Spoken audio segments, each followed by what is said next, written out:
Sasikala teacher എന്ന് വിളിച്ചത് അവരോട് എന്തെങ്കിലും ആദരവ് ഉണ്ടായതുകൊണ്ടല്ല, മറിച്ച് ഞാനൊരു 10 പ്രാവശ്യം പറഞ്ഞിട്ടെങ്കിലും അവർക്ക് ടീച്ചറാണെന്ന് സ്വയം ആലോചിച്ചോട്ടെ എന്ന് വിചാരിച്ചിട്ടാണ്. ഞാൻ പറഞ്ഞിട്ടെങ്കിലും ഒന്ന് ഓർത്തോട്ടെ അവർ ടീച്ചറാണെന്ന് വിചാരിച്ചിട്ടാണ് ഞാൻ ശശികല ടീച്ചർ എന്ന് വിളിച്ചത്. അങ്ങനെ ഒന്ന് ബോധം വന്നോട്ടെ എന്ന് വിചാരിച്ചിട്ടാണ്. ഇവിടെ 2-3 കാര്യങ്ങളാണ്. ഒന്ന്, ഇവർ പറയുന്ന ഒരു തനത് കലയിലേക്ക് തിരിച്ചു പോകണം എന്നാണല്ലോ പറയുന്നത്. ഞങ്ങൾക്ക് തനത് കലാരൂപങ്ങളല്ല വേണ്ടത്, തനത് മണ്ണ് ഞങ്ങളിൽ നിന്ന് കട്ടെടുത്ത് കോളനികളിലേക്ക് ഞങ്ങളെ മാറ്റി. ഞങ്ങളുടെ തനത് സംസ്കാരത്തെ മാറ്റി അവിടെ ബ്രാഹ്മണിക്കായ ഒരു സംസ്കാരത്തെ സ്ഥാപിച്ചു. നേരത്തെ രാജു പി നായർ സൂചിപ്പിച്ച പോലെ തന്നെ ഞങ്ങളുടെ കാവുകൾ തട്ടിയെടുത്തുകൊണ്ട് അവിടെ പ്രശ്നം വെക്കലൊക്കെ, സ്വർണ്ണ പ്രശ്നം വെക്കലൊക്കെ വെച്ചുകൊണ്ട് അവിടുത്തെ ദൈവങ്ങളെ നിങ്ങൾ ഇല്ലാണ്ടാക്കിയിട്ടുണ്ട്. അപ്പൊ കറുത്ത ദൈവങ്ങളെ ഒക്കെ ചുട്ടുകൊന്ന നിങ്ങളുടെ സംസ്കൃതിയിൽ നിന്ന് മാറ്റിക്കൊണ്ട് ഞങ്ങളുടെ തനത് സംസ്കൃതി ഞങ്ങൾക്ക് തിരിച്ചു തരിക എന്നാണ് ഞങ്ങൾക്ക് കൃത്യമായി നിങ്ങളടക്കമുള്ള ബ്രാഹ്മണികവാദികളോട് പറയാനുള്ളത്. 2, ഷാബു പ്രസാദ് നേരത്തെ സൂചിപ്പിക്കുന്നുണ്ടായിരുന്നു, ജന്മജന്മാന്തരങ്ങളായി നിങ്ങൾക്കൊക്കെ വേടന അറിയാമോ എന്നൊക്കെ ഉള്ളത്. ജന്മജന്മാന്തരങ്ങളായി എനിക്ക് വേടന അറിയില്ലെങ്കിലും ജന്മജന്മാന്തരങ്ങളായി ഞങ്ങളുടെ ജനതയ്ക്ക് ബ്രാഹ്മണിക് ഫോഴ്സസിനെ കുറിച്ച് കൃത്യമായ ബോധമുണ്ട്.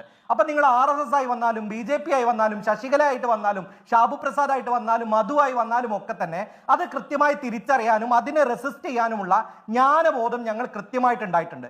നേരത്തെ അദ്ദേഹത്തിന്റെ വായിൽ നിന്ന് തന്നെ ഒരു കാര്യം, പാളയം ചന്തയിൽ നിന്ന് എഴുത്തുകാരുണ്ടാവുമോ എന്നുള്ള രീതിയിൽ അദ്ദേഹം ഒരു പരാമർശം നടത്തി. എന്താ ഇവിടുത്തെ മത്സ്യത്തൊഴിലാളി സമുദായം അത്ര മോശം സമുദായമാണെന്നാണ് നിങ്ങൾ കരുതുന്നത്? പാളയം ചന്ത എന്ന് പറഞ്ഞു കഴിഞ്ഞാൽ അത്രയും മോശം ഇടായിട്ടാണോ നിങ്ങൾ ഇപ്പോഴും കരുതിക്കൊണ്ടിരിക്കുന്നത്? മത്സ്യത്തൊഴിലാളി സമൂഹത്തിൽ നിന്ന് എഴുത്തുകാരും സ്കോളേഴ്സും ഒക്കെ വളർന്നു വരുന്ന ഒരു സാഹചര്യത്തിലാണ് പാളയം ചന്തയും കള്ളുചാപ്പിനെയും ഉപമിച്ചുകൊണ്ട് നിങ്ങൾ പറയുന്നത്.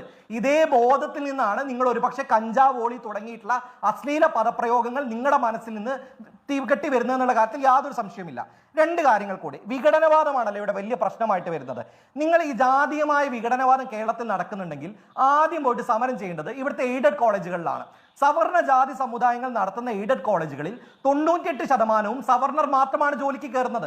അവിടെ ഒരു ദളിതനെയോ ആദിവാസിയോ അടുപ്പിക്കുന്നില്ലെന്നേ. ഇതെന്താണ് നിങ്ങൾക്ക് വിഘടനവാദമായി തോന്നാത്തത്? കേരളത്തിലെ ചീഫ് സെക്രട്ടറി പോസ്റ്റിൽ നാളിതുവരെയായിട്ട് SC/ST വിഭാഗത്തിൽ നിന്ന് ഒരാൾ പോലും വന്നിട്ടില്ലെന്നേ. ഇത് നിങ്ങൾക്ക് വിഘടനവാദമായി തോന്നില്ലേ?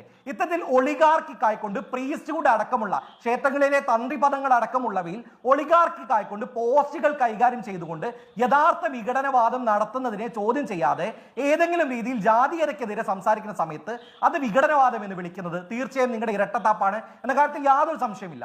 മൂന്നാമതായിട്ട് അവസാനമായിട്ടും ഷർട്ടുമായി ബന്ധപ്പെട്ടുകൊണ്ട് വേടൻ എന്തോ അഴിഞ്ഞാടുകയാണെന്നാണ് പറയുന്നത്. കേരള ആരാണ് ഇവിടെ അഴിഞ്ഞാടിയത്?